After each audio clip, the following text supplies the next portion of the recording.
Hello, and welcome back to another episode of the Fit Positive podcast, where we talk common sense about health and fitness in midlife, how to look after your body and your mind at this stage of life, being intentional with how we move and how we eat, and focusing only on what's proven by science to work. Now, today's episode was inspired by something that happened only about 12 hours ago as I record this, but this week, that really made me stop and think and really lit a fire under me in terms of what I do in support of women in midlife.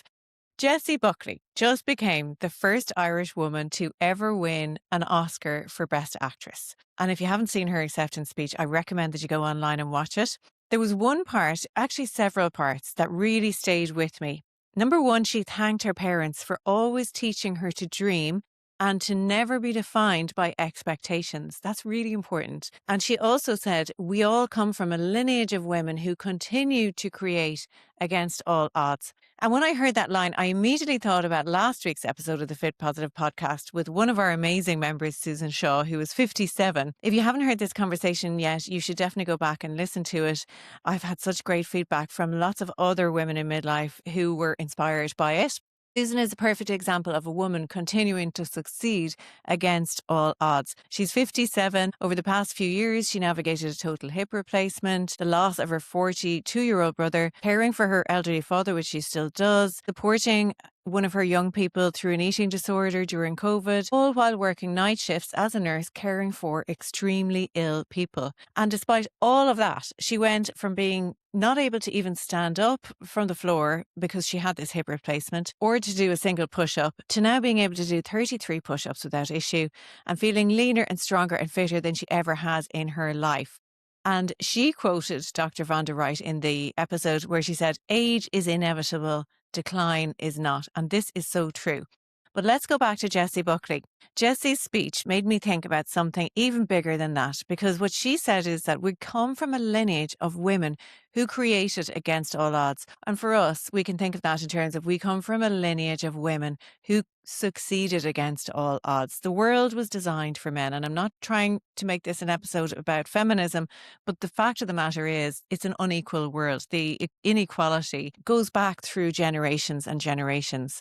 Historically, women were expected to live lives of service. And we might feel like that's gone now, but it's not. I see this every day when I speak to women because we have this expectation of us. And this is where Jessie said her parents taught her not to be defined by expectations, because there are expectations of women. And those center in around looking after everyone else, putting everyone else first. And whether we realize it or not, those expectations still linger, and we could, without realizing it, be passing those expectations down to the next generation. And this is in Ireland specifically. This is my zone this is where I grew up. I'm speaking from personal experience, and the majority of the women that I speak to are Irish, but I do see it in the UK as well and in other parts of the world. But I feel it in Ireland on a daily basis. I speak with women every single day on Instagram who genuinely don't believe that they are worthy of the time it takes to look after their health. They don't think they deserve that. They will prioritize everyone else above themselves. Everyone I know does this. Like almost every female I know does this. They'll prioritize their kids above themselves and their own health. They'll prioritize their partner, their parents, their job. And when all of those things need to be prioritized, your own health and fitness comes last. And somewhere along the way, they start to believe that they just don't deserve it. Their health doesn't matter enough. And this is like unconscious beliefs, really. We don't consciously go around saying this. It's just how we are. And that's because we've been conditioned to be like this by all of the generations that came before us. And while we're making efforts to untangle this, it's a very slow process. But every time we say no to our own dreams, and remember Jessie says her parents taught her to dream. When we say no to our own dreams, we're actually teaching something here. We're teaching our daughters that that they should do the same thing.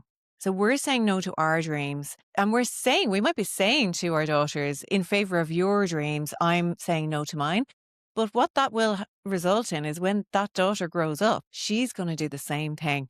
we're teaching her to put her own dreams on the back burner in favor of the next generations. And so therefore we're teaching the next generation of girls to do the same thing as what the previous generation of girls did, what our mothers did, what our grandmothers did. And we're teaching our sons what to expect from the women in their lives. We are teaching and promoting the narrative that women sacrifice themselves to serve others. That's just the way it is. And I'll often ask this question of the women that I speak to, is this really the message that you want to pass on to the next generation? Do we want our daughters to believe that they don't deserve to be strong, fit and healthy, that their role in life is to give everything to everyone else until there's nothing left? Or do we want to show them something different? Do we want to be the change that we want to see for women in the world? Do we want to show, not teach, but show our daughters what it means to be stronger, healthier, empowered, fitter? Jessie Buckley says that her parents taught her not to be defined by expectations. They taught her to dream. They probably taught her by doing, not by speaking. And this is the mistake that we tend to make. We say one thing and we do the opposite. And our kids learn by watching what we do. What we do is what they will do. So Jessie's parents taught her that anything is possible if you're willing to work for it. And, I'm very lucky myself in that my parents taught me the same thing. My parents taught me that anything is possible. I can do whatever I want in the world, but I need to work for it. My parents were very equal and both of them worked. And there was a kind of that equality in my household, which I grew up to believe was the norm, really. And I was lucky in that. If my parents hadn't taught me that I could do anything that I wanted and shown me what equality looks like, if my mum hadn't, led her own life, achieved her own dreams, did her own thing because she needed that for her health and fitness. She is the fittest. She plays tennis still almost every day. She climbs mountains. She socializes with her friends and she will still look after her grandchildren, but she has her own life and she always did. And that's a great role model for me and for me to set then for my daughter. But if they hadn't set this example for me, maybe I would have stayed in a safe role in my safe IT job. Maybe I would have worried too much about what people thought, what the expectation of me was in society. So therefore I probably wouldn't have changed career because everyone would have said, well, she's not a personal trainer. She works in IT. What about earning a living and paying for her kids and all of that? Maybe I would have stayed inside those expectations that other people had for me. But instead, I chose something different. And now I try to teach my kids the same lesson, not by talking about it, but by doing it. I prioritize my own health and fitness. I go to bed at 9 o'clock, even though my daughter is still up. My kids see what it looks like to look after your body in midlife. They see what it looks like to move with intention, to nourish your body with food that fuels your life and to build strength so that they can, I can live up to my potential and they can live up to theirs. Because for me personally, for myself and for my daughter when she reaches my age, my goal is not to live just a half life, to go around half living because I feel like crap all the time. My goal is to be strong, healthy and capable for as long as I possibly can.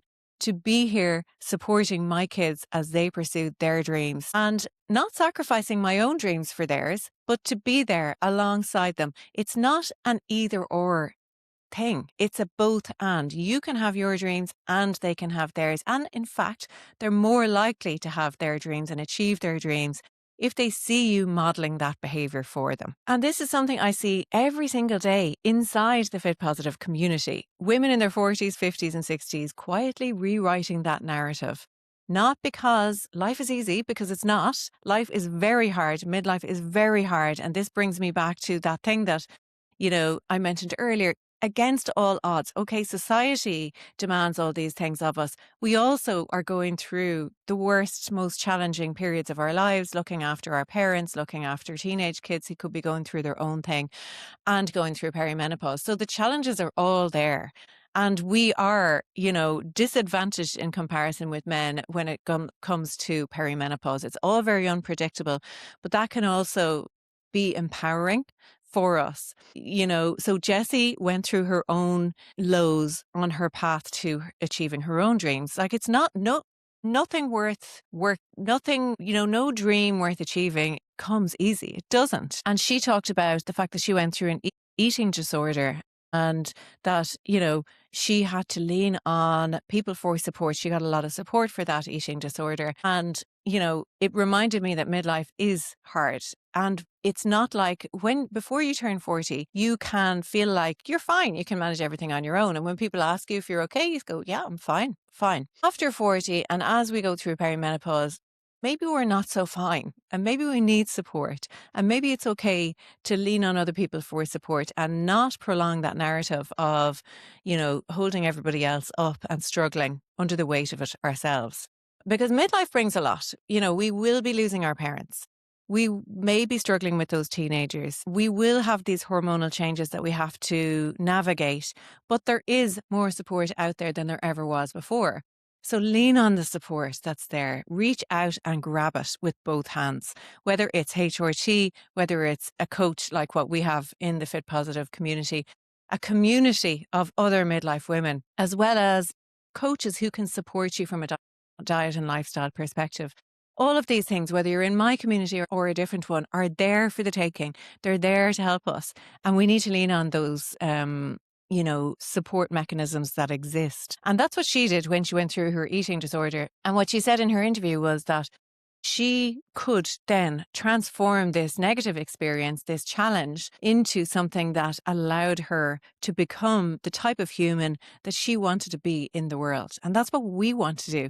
In midlife, we are going through challenges and we don't want to let them define us. We want to let them let those things transform us into the empowered, strong, fit, capable women that we know we can be. And that's what Susan did last week in her story. That's what she mentioned. She could barely walk before she had that hip replacement. After she had the hip replacement, she had a long recovery journey while navigating so many other challenges in her life. And she had this wake up moment where she said, she was looking at Dr. Von der Wright's content online, who I love. And Dr. Von der Wright said, aging is inevitable, decline is not. And that is the truth. We will all go through midlife scarred. We will have, issues and obstacles and periods where things feel overwhelming. There will be moments where life feels very tough. But what she said is that those moments don't have to define us in a negative way. They can actually become the turning point. And for Susan, it was the hip replacement and the recovery from that was her low moment and her turning point. She didn't want to become a fragile old lady at 55 or 56. What she wanted was to transform that into something that allowed her to become the human, the mother, the wife, the woman that she wanted to be in the world. And not just half living. Not just struggling through every day feeling exhausted or overwhelmed, but choosing how she wants the next stage of her life to look at. And we are only in midlife. It's not all downhill from here. We have the rest of our lives ahead of us.